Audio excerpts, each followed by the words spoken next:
Hey everybody, how's it going? Check this out. I put together a little compilation video of some of the cool tropical drifters that I've encountered over the years. Many of you have had questions about these drifters. How did they get here? What happens to them in the winter time? So I thought I'd throw this video together to try to answer some of those questions. These fish arrive here via the Gulf Stream.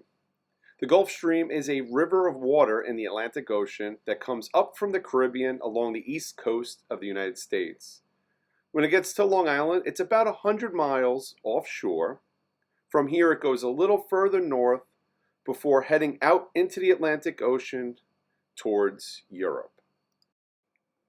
In addition to bringing warm water to the northeast, it also carries with it these juvenile tropical fish. Most fish have a larval stage that could be anywhere from a couple weeks to a couple months. During that time, they will drift on ocean currents, and that's how they will spread out their population to reef, seagrass bed to seagrass bed, and so forth. Some of them get picked up by the Gulf Stream and are carried northward. As I mentioned earlier, the Gulf Stream is about 100 miles offshore from Long Island. So it's not the actual Gulf Stream that hits Long Island, but instead it's little eddies of the Gulf Stream that break off and swirl inshore, carrying with them these tropical drifters. One problem that these fish will face is winter. Here on Long Island, temperatures will start to get really cold in October and November, and many of these fish cannot handle these cooler temperatures. But not all these fish perish. Some of them, such as the jacks like crevalle jacks, permit, pompano, lookdowns, amberjack, rudderfish, these are fish that spend their entire life swimming. And when the water gets too cold, they have the ability to swim south.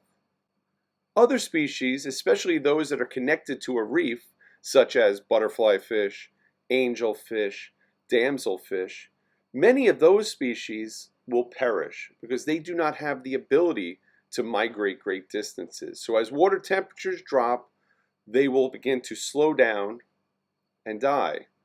If they don't die of natural causes, those slower fish become an easy meal for many of our local fish such as sea bass, striped bass, and fluke. Now, although that sounds sad, it's a naturally occurring process that has been happening ever since the Gulf Stream started flowing north. And those tropical drifters could be an important meal for some of our local fish as they start on their fall migration to warmer climates. Now, one of my favorite groups of these tropical drifters are the frogfish. And this one right here, the striated frogfish, has got to be my favorite find ever. Whoa! That's pretty cool. And for about 20 years now, we have a new tropical drifter, the lionfish. Lionfish are native to the Indo-Pacific and have been introduced into the Atlantic.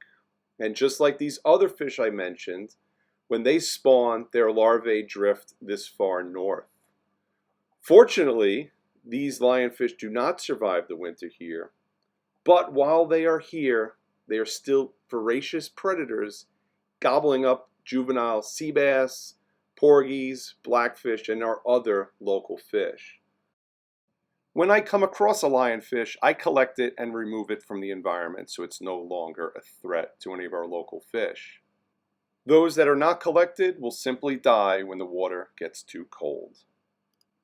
I hope this video helped answer some of the questions you might have had about these tropical drifters.